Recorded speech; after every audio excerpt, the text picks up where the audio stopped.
Welcome to this module, and this module is in continuation with our last module on which we were looking at fabricating a biochip that is integrated with 3 different sensors, and these 3 different sensors would be used to understand the change in the tissue properties. So, when I say change in the tissue properties, I mean a stiffness of tissue, that is its mechanical property, the resistance of the tissue, that is its electrical property, and the thermal conductivity of tissue. So, we are looking at 3 different points: mechanical, electrical and thermal. In the last module, what we have seen is that how we can fabricate a micro heater, on that how we can deposit a silicon dioxide and create a window, and that process flow we have seen, right.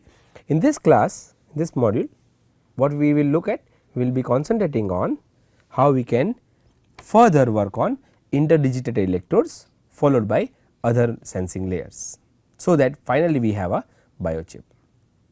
So, if you remember and if you see on the screen, the last slide, right, of the last module was to show that we now have this particular one, okay, this one, my magnetics, this one. So, you have in micro heater, on that there is a silicon dioxide which is an insulator, and the contact area of the micro heater is opened. The contact area of the micro heater is open. You can see here contact area, right. The silicon dioxide is removed from this contact area. Now, what to do? Now, what to do? So, we will see now how to create an interdigitated electrodes. So, let me draw the last section of the last slide of the last module, and that is I have a silicon wafer with silicon dioxide, right, that is called oxidized silicon wafer. Okay.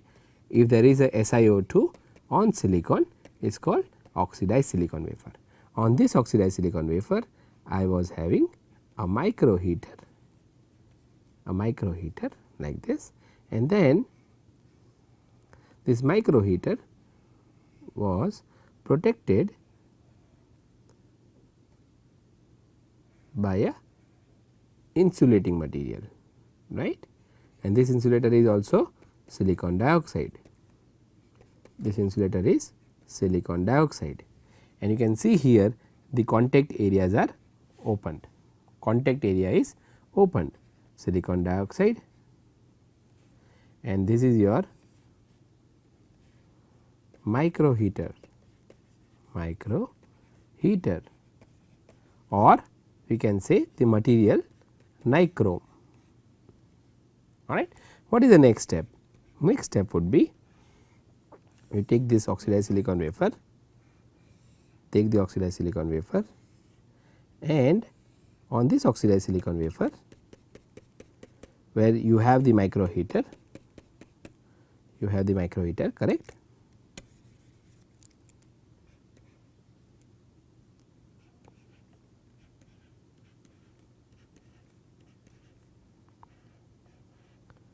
And you have your contact area open, right. On this I will deposit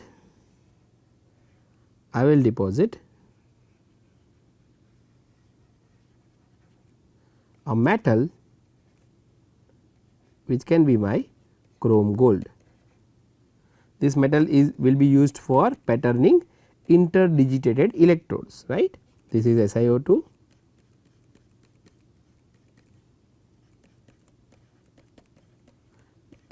again because oxidized silicon wafer, and this is my nichrome, correct. So, we have a heater on which we have deposited chrome gold. Chrome gold will be used for fabricating interdigitated electrodes. What is the next step? Next step we all know, right. What is that? We have to spin coat. A photoresist, right. We have to spin coat a photoresist. So,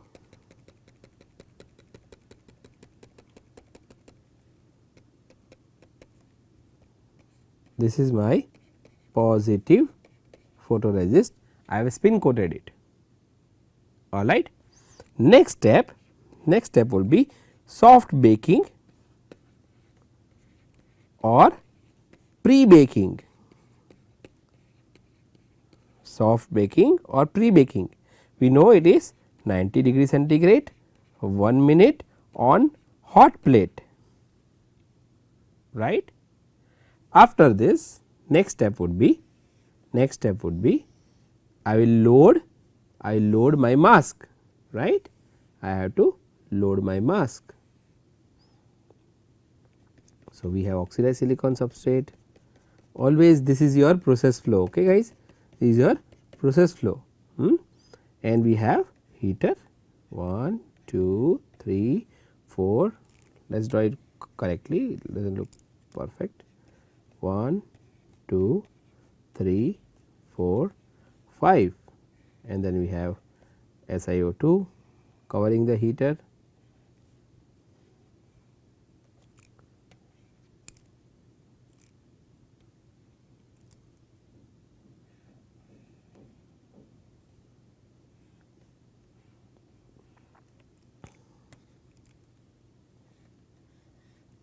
Right.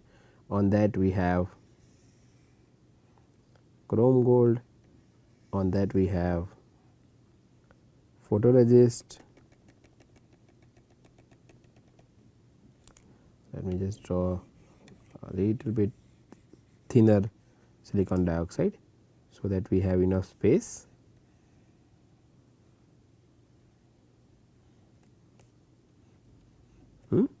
On that we have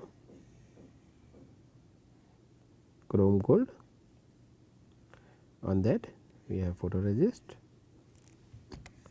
sorry about this, we have photoresist, right. So, let us draw photoresist, on that we have to load mask, a mask.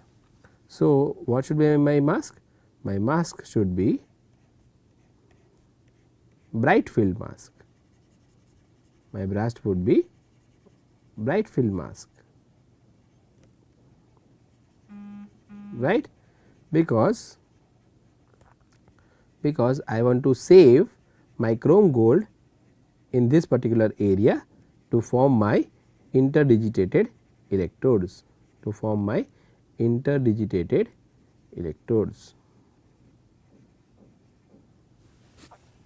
alright. This is what my bright field mask, let me write it down like this,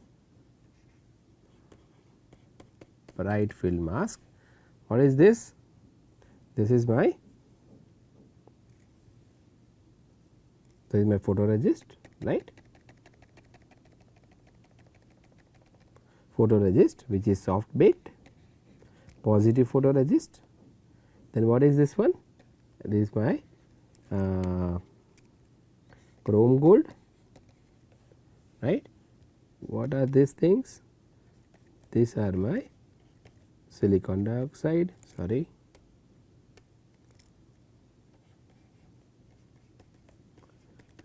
and we know what is this?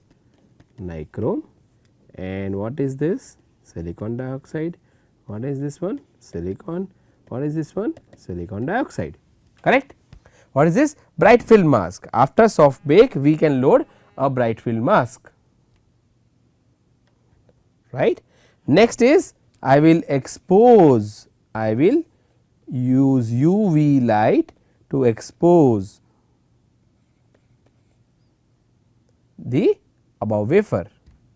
When I perform UV exposure, what will happen? The area which is not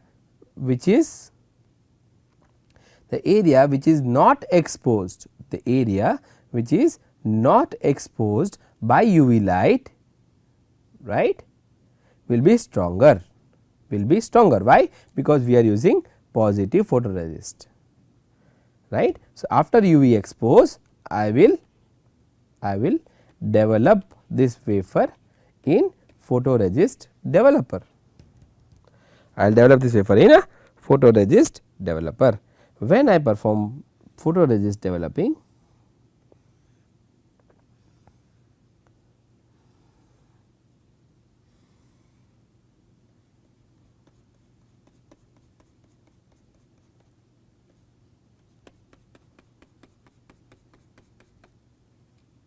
Then after photoresist is developed, what I will have?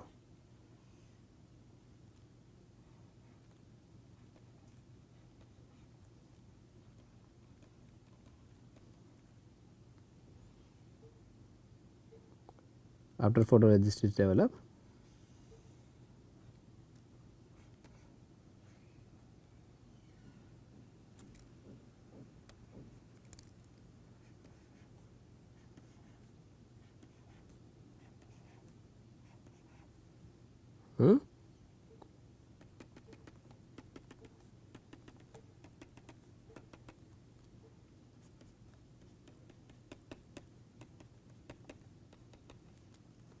so this is my photoresist, then this is my chrome gold, then this is my SiO2, this is my nichrome, right, this is SiO2, silicon, SiO2, correct. This is what I will get after I perform my photolithography. After this, the next step is that I will next step. So, I will just draw a line like this. The next step would be I will etch my chrome and gold, right, my metal to form interdigited electrodes. So, how can I etch? I will dip this wafer in chrome etchant, followed in first gold etchant, followed by chrome etchant, followed by chrome etchant, right. So, it is a wet etching process, right. So, what will happen? The photoresist will be stronger and it will stay as it is. The photoresist where it is protecting the chrome gold, right, will stay as it is. But see, after you develop photoresist, one step, did you forgot one step after developing photoresist? After developing photoresist, the next step can be, or next step should be hard bake, right, hard bake, and hard bake is done at 120 degree 1 minute on hot plate, correct, hard bake. Then we will do wet etching, okay. Then we will remove chrome gold. So, now when we remove chrome gold, we should know that we have this heater on which there is a silicon dioxide, right. We have this heater covered by silicon dioxide, and then when we perform this etching, what we will see? We will see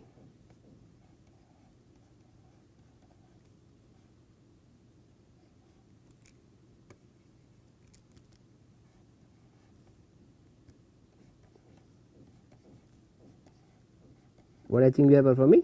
We are performing wet etching, wet chemical etching for removing chrome gold. So, what is this? This is your photoresist, right, and this material, right. So, how we have written chrome gold? We have shown chrome gold by wavy line, right. We will draw wavy line everywhere, so that we know what is chrome gold. So, here you see this is my wavy line chrome gold, right, and over chrome gold I have photoresist. This is my chrome gold. Now, the next step would be acetone dip.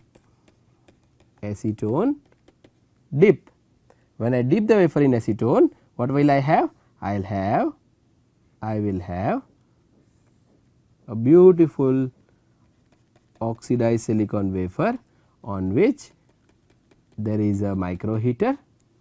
There is a micro heater. Let us draw.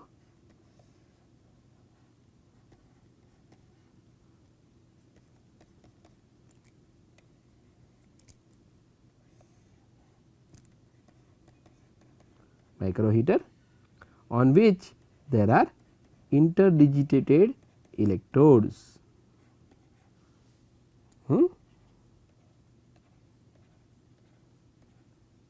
These are interdigitated electrodes, right, and this is your silicon dioxide, as you know now. So, what we have now? What we have? We have silicon, we have silicon dioxide, we have silicon dioxide once again for here, right. This is a protective silicon dioxide, then we have here nichrome which is your micro heater, and on the top of nichrome we have interdigitated electrodes made up of chrome and gold. Got it. So, if we repeat quickly, what is that? You take this wafer where there is a micro heater and the contacts of the micro heater are open, on that you deposit chrome gold, followed by spin coating photoresist which is a positive photoresist, followed by soft bake which is done in 90 degree 1 minute, followed by loading the mask and UV exposure, then you have a bright field mask. So, the unexposed area, because there is a positive photoresist, will be stronger and the exposed area would be weaker. So, after UV exposure you can see that the area which were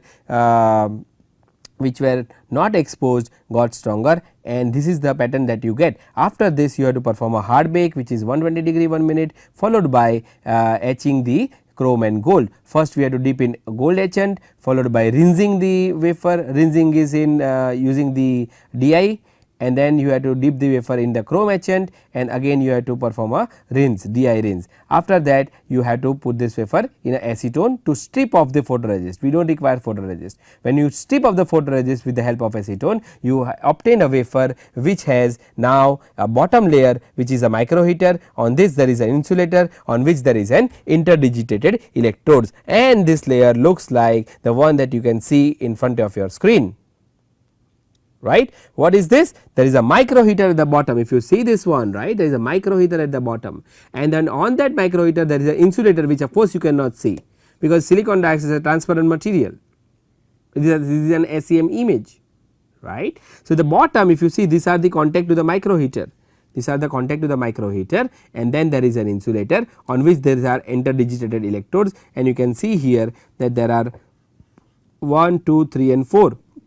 Right, 1, 2, 3 and 4 interdigitated electrodes. That is why we need 8 contacts, 1, 2, 3, 4, 5, 6, 7 and 8.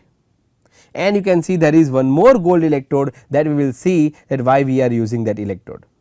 But until here it should be completely clear to you what we have done. You can see this image as well, where you can see a micro heater at the bottom, right, in a coil structure, rectangular coil or rectangular fashion, on which there is an insulator, on which there are interdigitated electrodes. These are interdigitated electrodes, right, 1, 2, 3, 4, correct. So, this is where we obtain our interdigital electrodes. Now, the next step would be how to deposit and pattern piezoresistive material, right. On this we require a piezoresistive material, because our ultimate goal is to use this as a sensor to measure the stiffness of the tissue, right. How to deposit piezoresistive material, and then how to perform a photolithography so that we can obtain a sensor, a biochip with a heater and a piezoresistive material, right. So, we will see the lithography technique in the next module, where we will deposit a piezoresistive material on this particular wafer, and then once we deposit using a PVD, which is physical vapor deposition, piezoresistive material, then we will perform lithography. After that we have to perform a third step, which is your insulator on piezoresistor, on which there is an gold pad which will act as an electrical sensor, and on that gold pad again we are using SU8 pillars which will make it conductive. So, if you see it looks very easy when you say that biochip indicated with mechanical sensors, electrical sensors and thermal sensors, but when you fabricate it, it has multiple steps. But again, once you know photolithography, or once you know the process flow and a recipe, you can create many complicated devices, and one such device we are talking about in this particular series of modules. All right. So, in the next module we will see how we can finish the biochip fabrication. Till then you just look at the today's lecture, look at what we have discussed, see how we can obtain interdigitated electrodes, what are the methods that I have talked, which is particularly a lithography technique, right. Till then you take care, I will see you in next module. Bye.